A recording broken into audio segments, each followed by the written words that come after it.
Okay, good morning. Boker Tov, everyone. We are going to be continuing this morning to be studying about Rabban Gamliel. And really, we're going to be studying one of the essential stories of rabbinic literature, a long midrash, and one that happens, in some ways, brings together all the struggles, all the thoughts, all of the striving, all the spiritual digging that the founders of Rabbinic Judaism felt was on their shoulders in this moment of history when they were trying to move Judaism forward after the destruction of the temple. And it was great last week to start studying about Rabban Gamliel and his little unique qualities. He said, "I'm delicate." He said, "I'm delicate. You know, the halakha doesn't apply to me." Great character. Last time we studied the story of Rabban Gamliel and Rabbi Yehoshua, Rabbi Joshua, around the new moon and Rosh Hashanah. And part of what I got out of that story was about first of all, the spiritual kinship, the camaraderie between the rabbis, but also them trying to work out, well, what's the best way forward? And Rabban Gamliel is a bit of a character, a bit of a bully too, but he's tried to do it for the best of the people. And maybe about the power of forgiveness, of them forgiving each other and trying to go forward. And today this story is in some ways a continuation of that story. And really a story about the founding fathers of Judaism. And wait till you see where we take it from this one to the next one. We're going to keep going forward into all these wonderful stories. So let us begin. Keeping in mind Rabban Gamliel, keeping in mind also our theme of the founding fathers and how this relates to our time and to the rabbis who created the Judaism that we're living now in this synagogue, at least conservative Judaism, really felt a sense of kinship with what these rabbis are going through, because post the Holocaust, post the founding of the state of Israel, they felt we're in a new period of Jewish history to some degree, the way these rabbis felt they were living a new period of Jewish history and trying to decide, well, what do we do with the times that we're living in? So let us continue with our reading. We are on page, let's see, I'm trying to get the page right.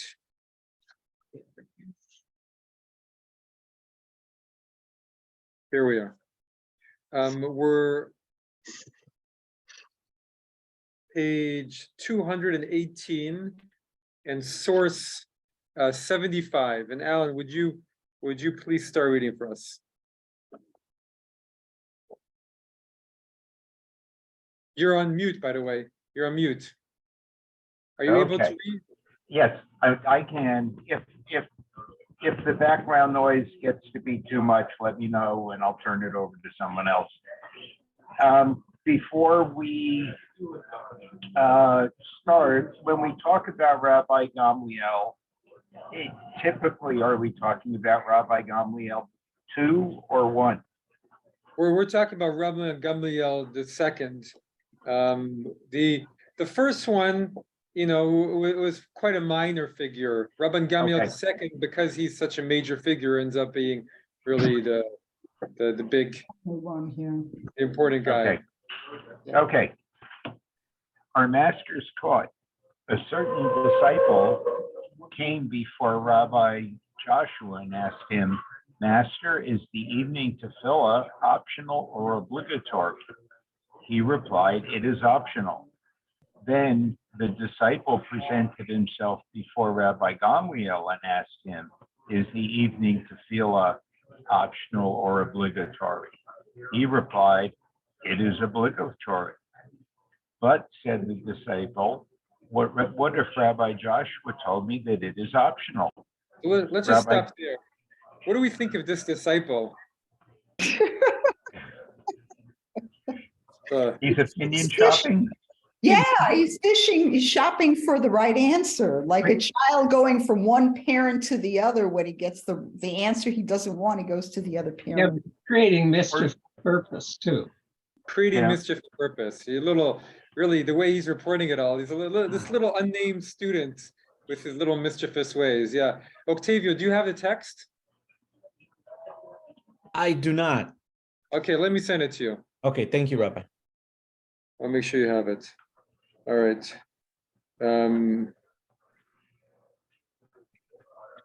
Forward to, all right. There we go. Okay.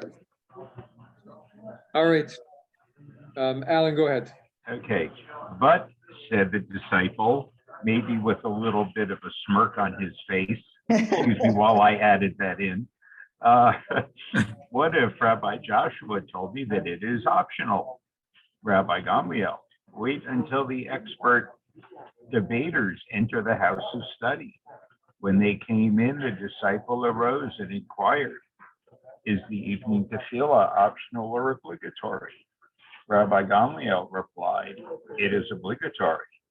And then asked the sages, is there anyone who disputes me in this matter? Rabbi Joshua, no. Rabbi Gamliel, was not the answer optional reported to me in your name? He then went on, Joshua, stand on your feet and let the facts be reported, testify against you. Let's stop Rabbi here for a second. What do we think of Rabban Gamliel's actions here? He's making an example of it, of Rabbi Joshua. He's making. Why did he wait? Why did he say wait until the expert debaters enter the house of study? I.e., the smartest. Well, he's being very playful too. I mean, you can't take this seriously that he's criticizing this guy. He's starting something. He's into stirring something up here. Yes. All right, stirring it all up. Okay.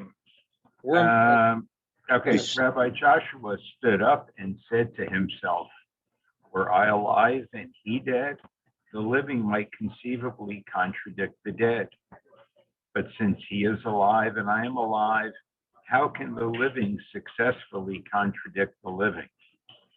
In the meantime, while Rabbi Joshua remained standing on his feet, Rabbi Gamliel, seated, continued his discourse until all the people there began to grumble and finally said to Putzki, Rabbi Gamliel's interpreter, stop interpreting his words. And he stopped. okay. So we're going to stop there. Why does he have an interpreter? So it's not really an interpreter. It's in those days, the way they worked. I've always found this so interesting, but they would have someone who would act as a megaphone for them and amplify the sound of their words.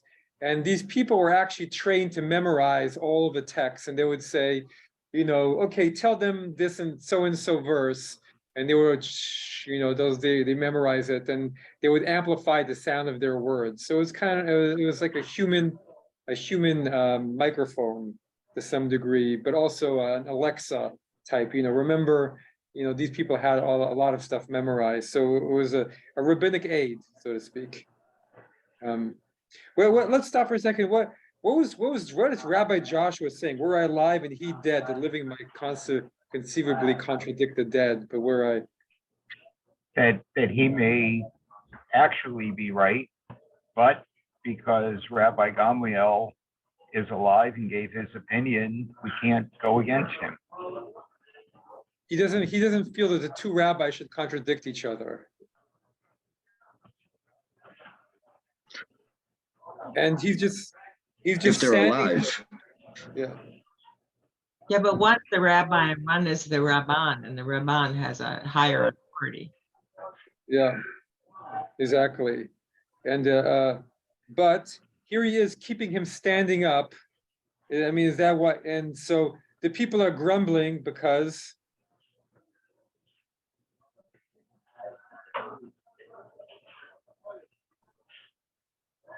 we'll see. Okay, continue, Alan, continue. Then the people Okay. said And until all the people there began to grumble and finally said, "Stop interpreting his words," and he stopped. Then the people said to Rav Zinon, the precentor, read verses that are appropriate. After he began reading, the people stood up and said, "Read, upon whom hath not thy wickedness passed continually?" Then they said, "How long is Rabbi Gamliel to go on insulting Rabbi Joshua? On New Year's Day last year, he insulted him in the matter of the firstborn in the affair of Rabbi Zadok. He insulted him, and now he insults him again. Come, let us depose him. Whom shall we appoint in his place?" Oh, because the rabble rousers are coming in. yes. Well, let's stop there. Where there. So this is a miscalculation by Rabban Gamliel, right? Because he waited for these the important people to come in to make an example of Rabbi Joshua, and maybe he expected Rabbi Joshua to debate with him, or somehow this is not going according to Rabban Gamliel's expectations, right? Yep. Why? But they're upset. Why are they upset? Because they obviously hold they honor Rabbi Joshua, and they feel Rabbi Joshua is a good guy, and they feel they don't like this confrontation between their leaders. Rabban or no Rabban, they're not so happy about what's going on. Okay, let's go. And it's I think it's not just the confrontation, but how he's treating Rabbi Joshua. He's not making treating him with the respect that he should be given. He has to stand up while Gamliel is sitting down. Yeah. So who is the superior and who's the inferior? The inferior stands to honor the superior. Right. That's true too. It's also interesting that Rabban Gamliel invites all these expert debaters to come in, but he doesn't want to debate. And also Rabbi Joshua doesn't want to debate either. He's not willing to debate Gamliel in public, even though he may think he obviously thinks he's right. It's all very interesting. Yeah. Joshua's not swallowing the bait of getting engaged in a debate. He's avoiding the conflict. Yep. Okay, let's continue on. Let's see what happens. Okay, come, let us depose him. Whom shall we appoint in his place? Shall we appoint Rabbi Joshua? No, because he is one of the parties involved. Shall we appoint Rabbi Akiva? No, because since he has no ancestral merit, Rabbi Gamliel may bring a curse on him. Let us then appoint Rabbi Eliezer ben Azariah, who is wise and rich and 10th in descent from Ezra. He is wise so that if anyone puts a question to him, he will be able to answer it. He is rich so that if occasion arises for paying court to Caesar, he will be able to do so. He is 10th in descent from Ezra so that he has ancestral merit. And Rabbi Gamliel will be unable to bring a curse on him. So the quick right. So we studied Rabbi Akiva. We found he was just a nobody shepherd, right, until he was 40 years old. So Rabbi Akiva is not able to do it. And we have stories that probably precede this of Rabban Gamliel and Rabbi Joshua going together to Rome to pay off Caesar and to try and intercede with Caesar for the people. So we have this story of whoever is Rabban had to have this wealth and political power too, to be able to keep arguing the Jewish people's case. Go ahead. They went and said to Okay. him, They went and said to him, "Will it please the master to become head of the academy?" He replied, "Let me go and consult the members of my family." He went and consulted his wife. She said to him, "Perhaps they will depose you too." He replied to her, okay. I'm doing this on my phone, so it's, there is a proverb. Let a man use a crystal cup for one day, even if it is broken the next. She said to him, "You have no hoary hair." He was only 18 years old that day, but a miracle was wrought for him, and he was adorned with 18 streaks of gray hair. That is why Rabbi Eliezer ben Azariah said, "Behold, I am like a 70-year-old." He did not say, "I am 70 years old." does anybody recognize those Oh, verse? is that the very same text that's in the Haggadah? It is, yeah. That's in the Haggadah, yeah.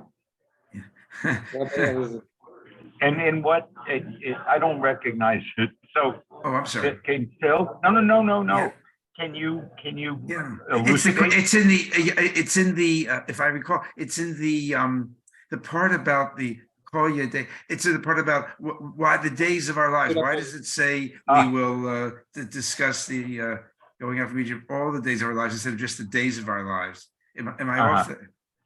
It's right. It's right before when it says they stayed up all night. So All night, right? Uh-huh. Yeah. So That's exactly it. Yeah. And that's why it says he's like a man of 70. He says, "I'm like a man of 70." I'm still struck by the fact that he's only 18. Yeah. And they're willing to give him this authority. What do you make of the reasons? The reasons are just playful reasons. They have nothing to do with nothing. So these guys are playing with it. It's a playful story in general, but it's a serious story too at the same time. It's interesting, right? It's a bit tongue in cheek the way it all happens. And even, you know, this little miracle of the 18 streaks of gray hair is very fun. But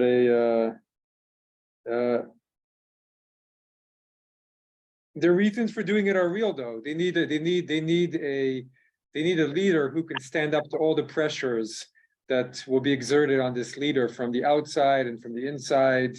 And this is where they're going.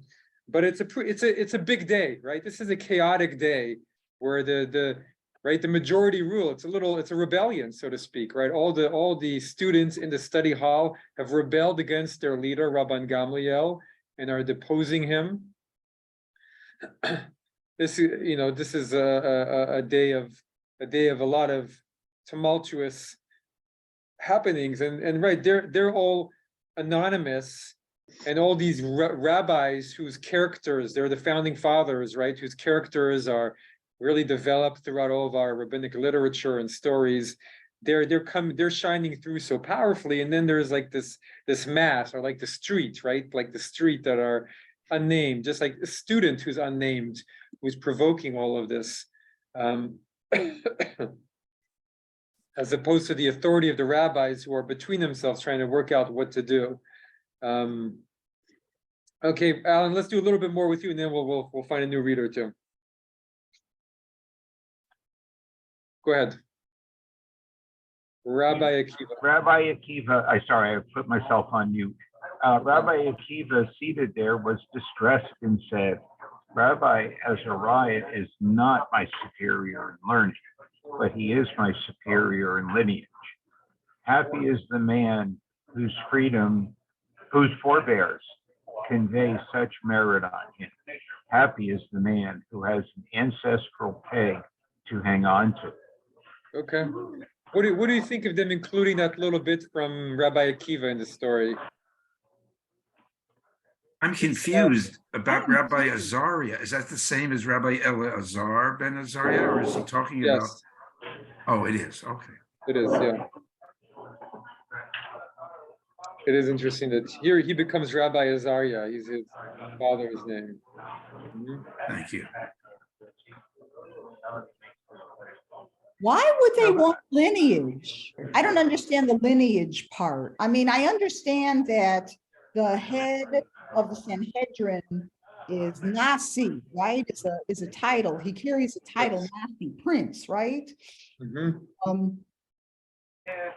But why are they so obsessed with this hereditary title? I mean, the priests Well, were obsessed with hereditary titles. Why are the rabbis obsessed with hereditary? it's a good question. I mean, it's not the only consideration. There is some merit in the learning side too, but I guess, it's something else to stand on. And, the Nasi position was still being worked out. This may be the first time that the Nasi even had that formal title of Nasi.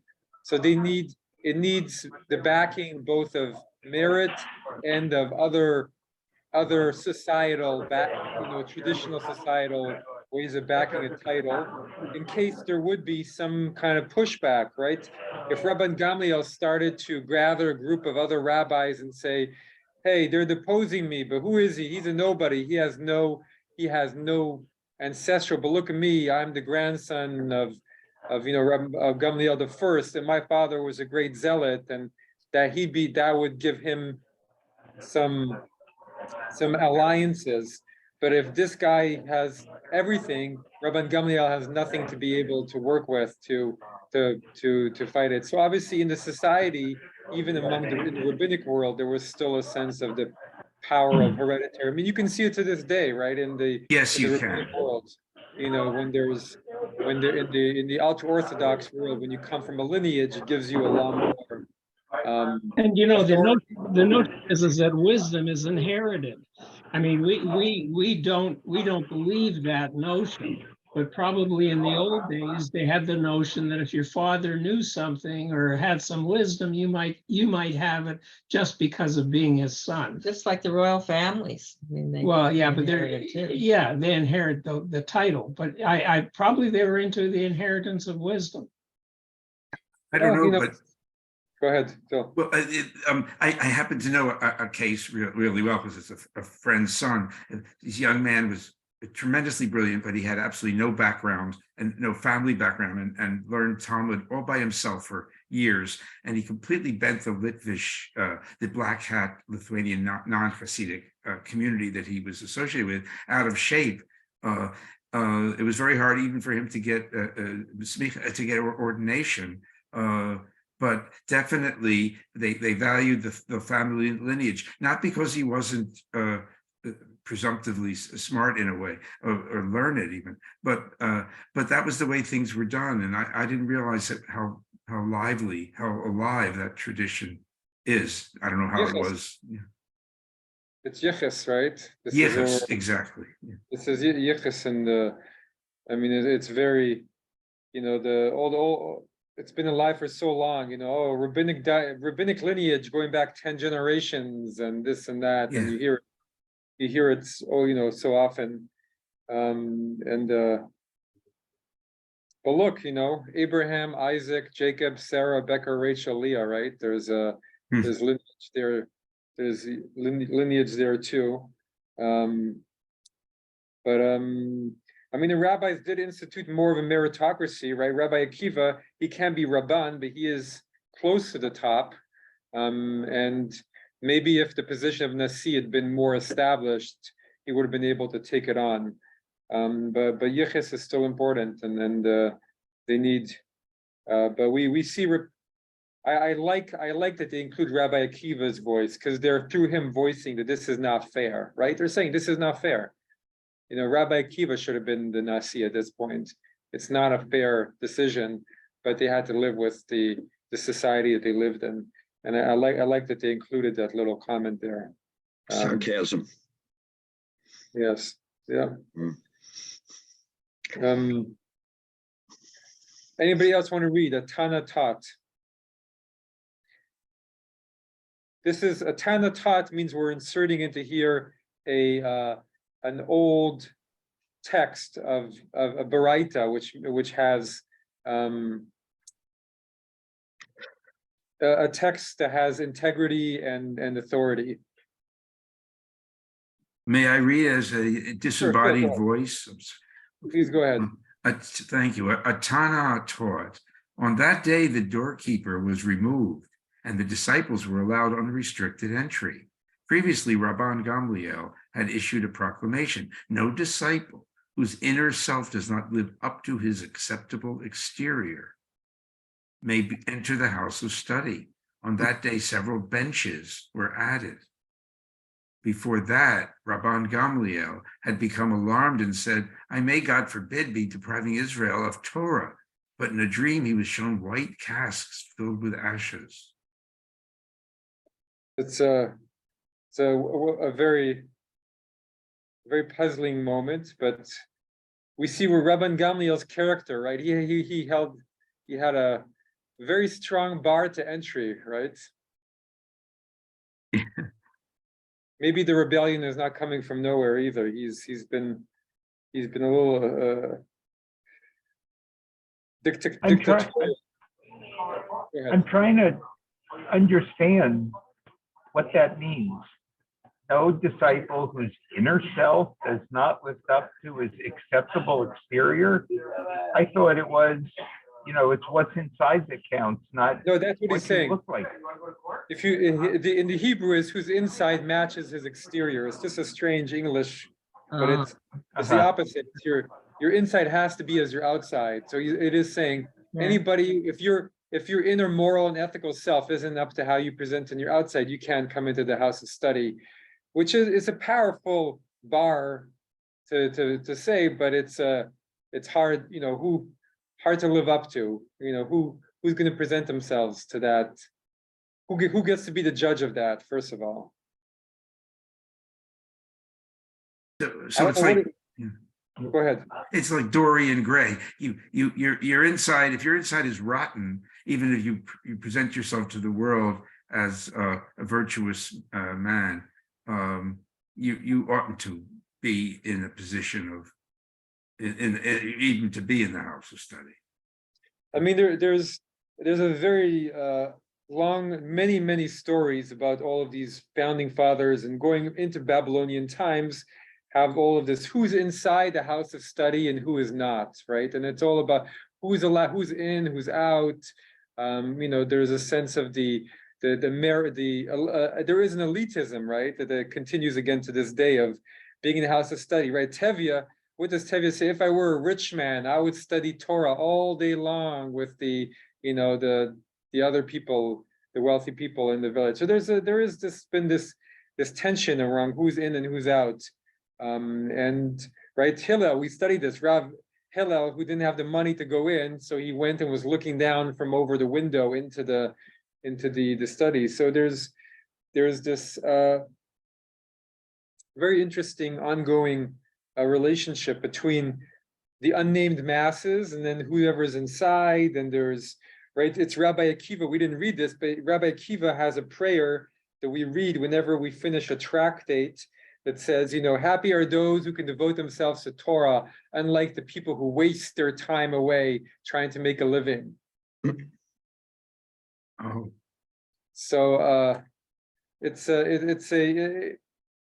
so Rabban Gamliel maybe was a bit of an elitist. On the other hand, there is something powerful about the spiritual ideal of saying, your inner, your ethical, moral self should match your outer. But then who can come in? How many benches are there and who's standing up and who's standing down? Who's sitting on the bench? These are all who has the power? Is there power among the people? Is there power among the rabbis, the Rabban? Where what's it all about? So now they've changed that. They've dropped that Rabban Gamliel's rule. Is that right? And now the unwashed masses can come in. Exactly. This dream I've always found it fascinating. It's unclear exactly what it means, but it sounds like Rabban Gamliel also was struggling with his own decree, right? God forbid, I'm depriving Israel of Torah. And then he has a dream where he's shown white casks filled with ashes. Okay, let's continue. Shall I continue or? Please continue, Phil. Yeah. Thank you. Okay. We have been taught eduyot was formulated on that day. Wherever the expression on that day is used, it refers to that day. And there was no halakha about which any doubt existed in the house of study that was not fully elucidated. Rabban Gamliel also did not absent himself from the house of study a single hour, as we have been taught. On that day, Judah, an Ammonite proselyte, came before them in the house of study and asked, "Am I permitted to marry a Jewess and thus enter the assembly of the Lord?" Rabban Gamliel said, "You are forbidden to enter the Lord's assembly." Rabbi Joshua, however, said to him, "You are permitted to enter the Lord's assembly." But said Rabban Gamliel to Rabbi Joshua, "Has it not been laid down long ago, an Ammonite or a Moabite shall not enter into the assembly of the Lord," Deuteronomy? Rabbi Joshua replied, "But now do Ammon and Moab still reside in their original homes? Long ago did not Sennacherib, king of Assyria, come up and mingle all the nations? As it says, I have removed the bounds of the peoples and have robbed their treasures and have brought down as one mighty their inhabitants." Isaiah. Rabban Gamliel replied to him, "But has it not already been said, afterward I will bring back the captivity of the children of Ammon," Jeremiah? So then they have returned. To this Rabbi Joshua replied, "But it has also been said, and I will turn the captivity of my people Israel," Amos. "And as yet they have not been returned. Rather, scripture means that in time Israel will return, even in time Ammon will return." They permitted the Ammonite to marry the Jewess and thus to enter the Lord's assembly. And Rabban Okay. Yeah, let's stop there for now. Good. What do you think? Again, this is about who's in and who's out. But on this day, what a striking, right? There was no halakha that was not elucidated. There was some kind of special day.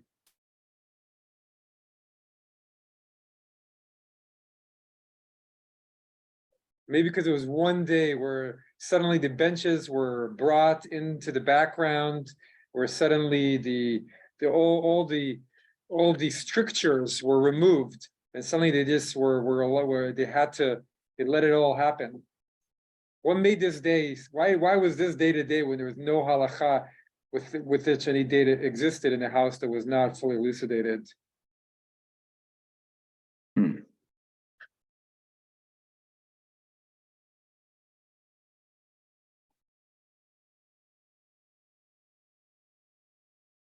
There's somehow the combination of all of these factors, right? Of Rabban Gamliel being deposed, of this new guy coming in, of all of it happening together, just somehow just opened up something, and the doors opening, and they put the benches. Maybe there was enough contradictions in the air to what you say, to clear the air to nothingness. And this was sort of an open space where people could think for themselves and people could sort of breathe the fresh air without all of the structure coming in. Beautiful. It's almost like the nothingness is where the whole of the Talmud comes out of this moment in some ways, right? Or the whole of all rabbinic thought comes out of that nothingness. That there, it's like, how do you create the space in which all of this rabbinic back and forth can happen? If you're too strict, there's no rabbinic back and forth. There's none of the back and forth that becomes, the hallmark of our people up until, into this moment, of our spiritual being. And so it somehow they reached that nothingness, and everything was able to happen in that moment.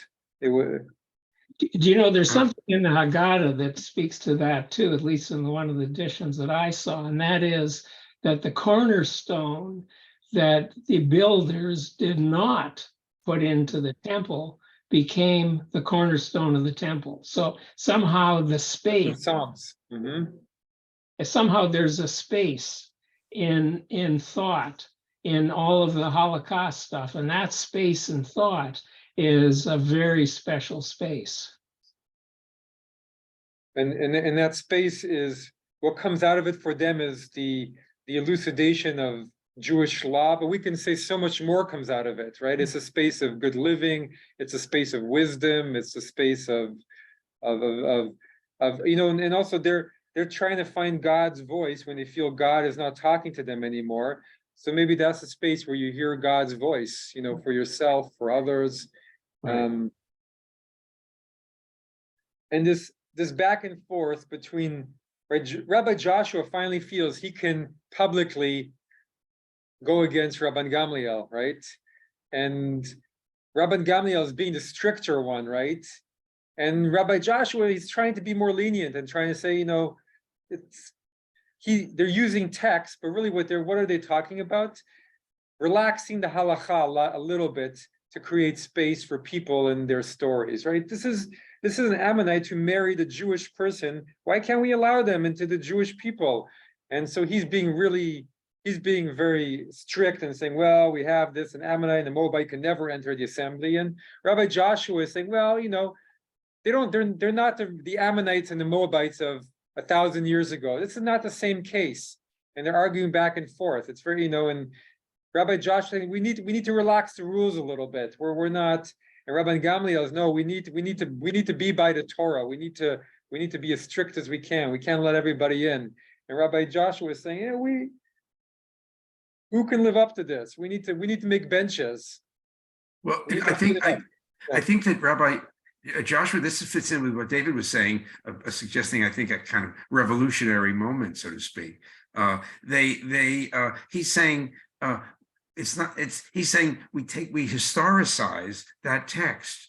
We say, well, those aren't really the Ammonites of today. You have to look beyond the language of the text and understand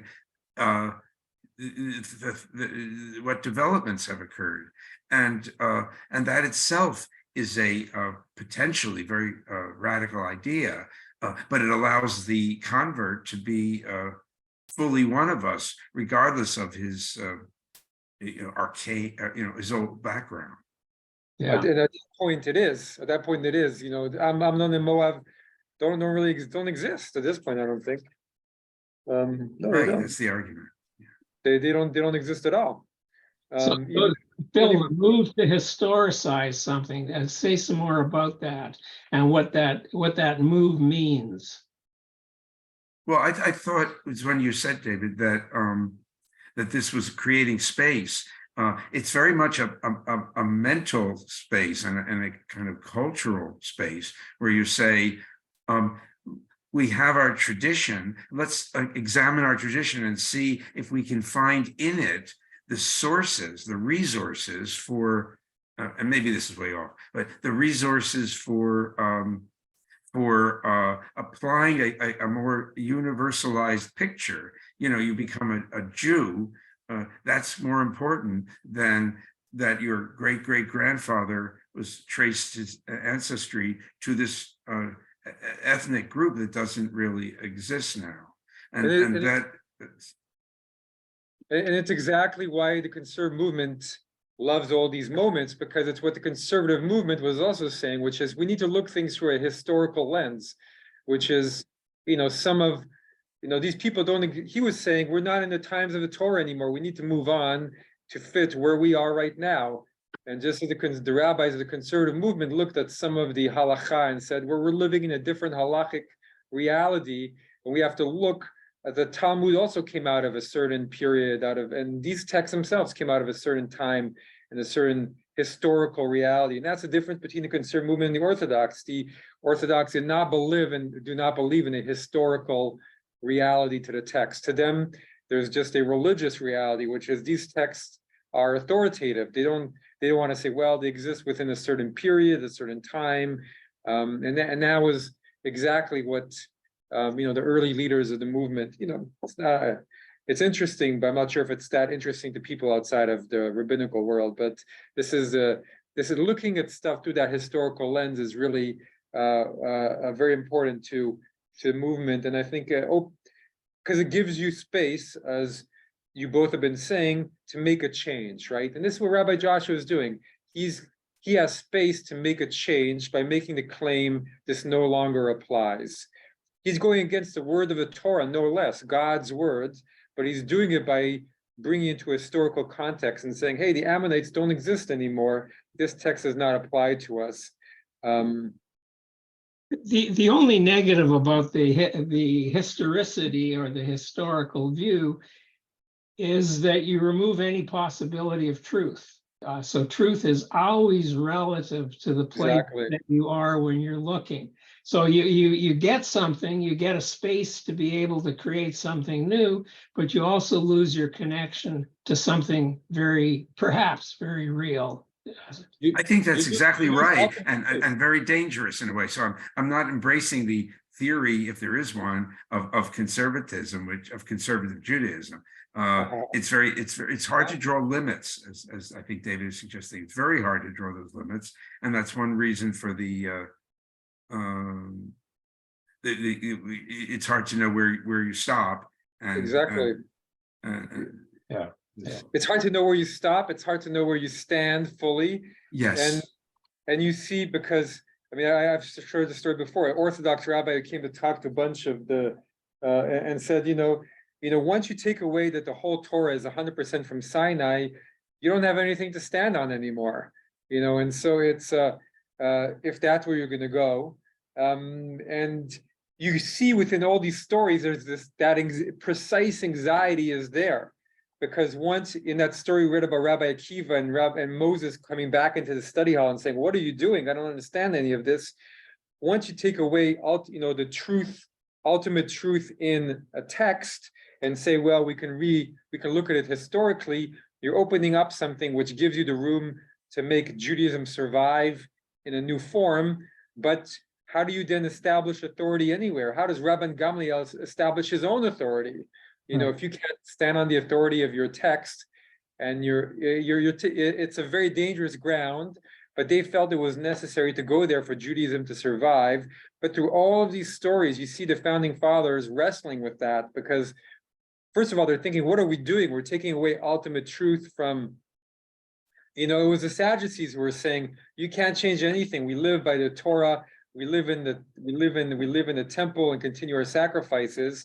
And that was fine until you had the temple. But once the temple was gone, the rabbis felt they had no choice but to do this, because they didn't have any other means of giving Judaism the tools to survive. So it's super interesting to see it in action happen here, right? So they felt tremendous anxiety about this. You can see it. They felt very anxious about what they were doing.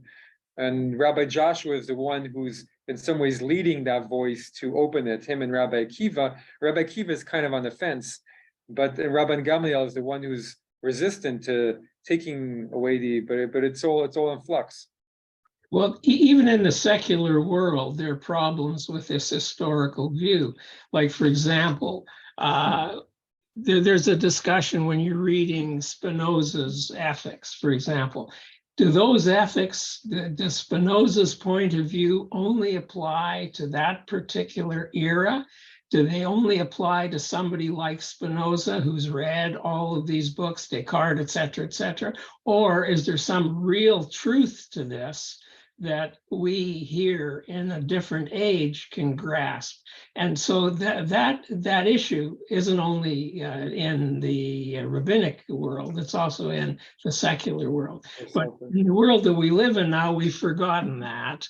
And mostly we believe in historical truths. We don't believe in absolute truths anymore. I'm not sure why, but somehow things have changed in that regard. Well, my personal opinion on all of it is that the answer is Rabbi Akiva, who is able to find his truth by going into the Pardes, right? He goes up into the heavenly orchard, and that's where you find the truth that transcends, legalistic truth. And that's a much harder truth to work into a system, but it gives you at least a sense of working with an inner sense of certainty.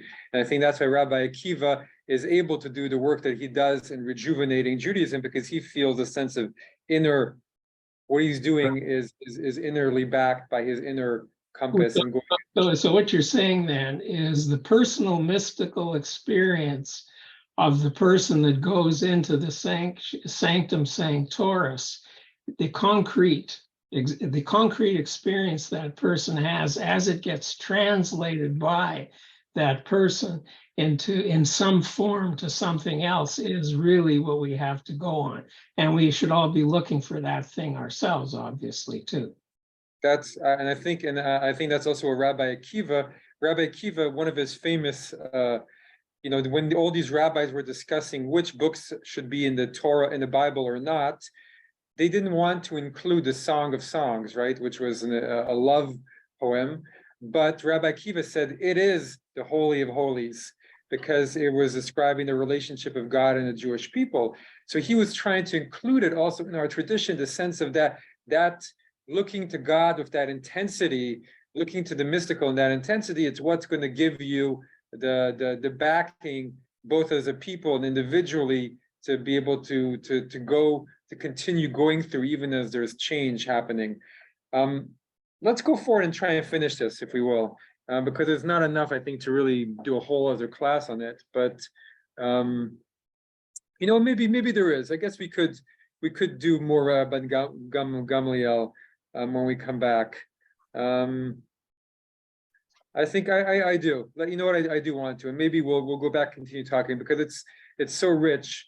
We'll leave the rest of the story for next time when I come back.